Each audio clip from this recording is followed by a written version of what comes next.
We were at my sister's birthday dinner, a fancy restaurant in downtown Chicago where everything sparkled.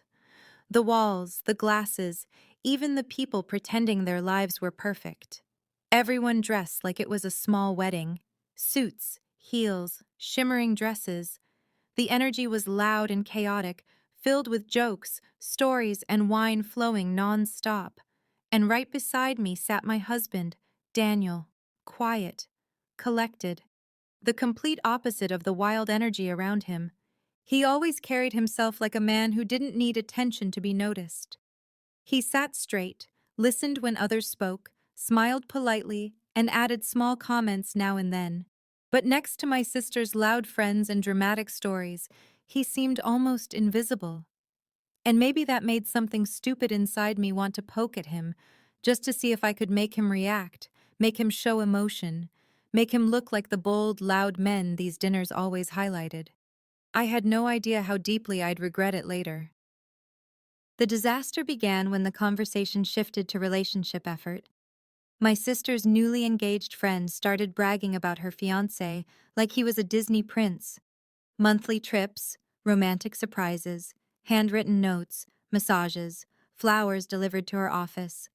Other couples jumped in, laughing, teasing, comparing sweet gestures. Someone asked, "Who's the most romantic guy at this table?"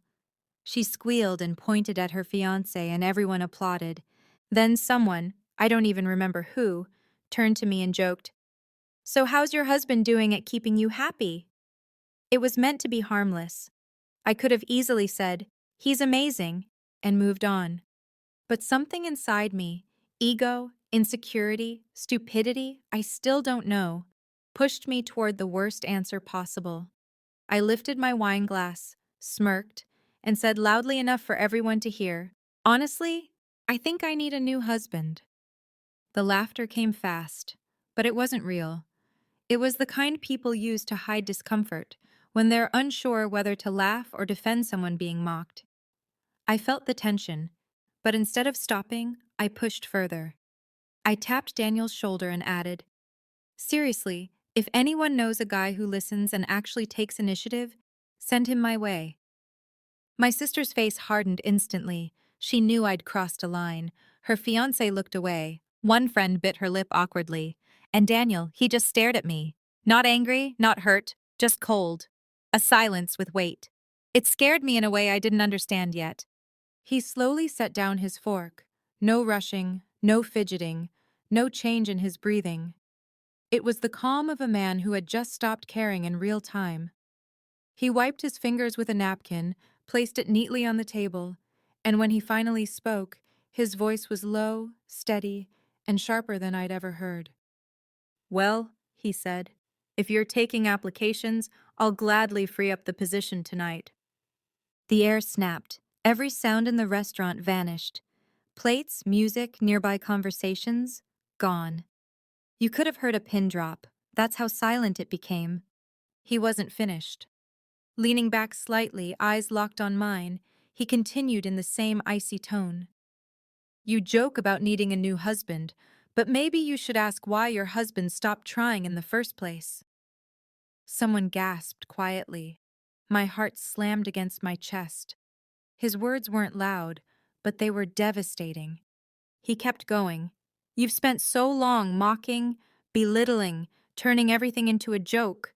You forgot that eventually people stop wanting to play along." He paused, letting the words sink into me like needles. "If you think disrespect makes you funny, no wonder you're looking for replacements. You don't know how to value what you have." I tried to speak, my voice shaking. "Daniel, I was just—" He raised a hand gently. That single gesture silenced me completely. "No," he said. "Stop, you weren't joking. You meant it enough to say it publicly." He took a calm sip of water, then added, his control more frightening than anger, "You've embarrassed me before, but tonight you embarrassed yourself more than you realize." My sister looked pale. Her friend whispered, "Holy wow." Even the waiter froze, then quietly stepped away. And me? I felt the blood drain from my face. I had never seen Daniel like this. Not once in all our years together. He wasn't angry, he was finished, completely finished. And that realization hit my stomach like a heavy stone. He stood up. No dramatic gestures, no slamming hands, nothing theatrical. He adjusted his jacket, placed his napkin neatly beside his plate, and looked at me with finality in his eyes.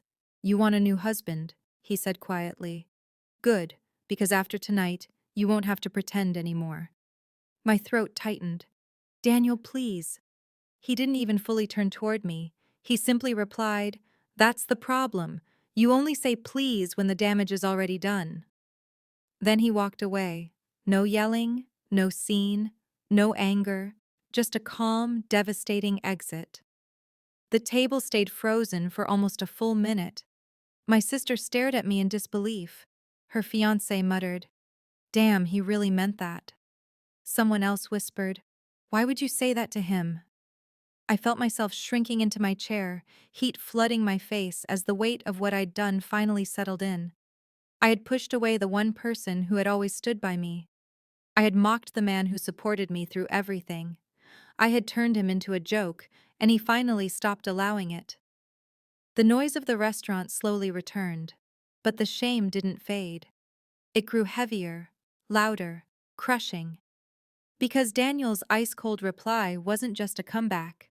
It wasn't just a moment. It was a breaking point, one I had created with my own careless words.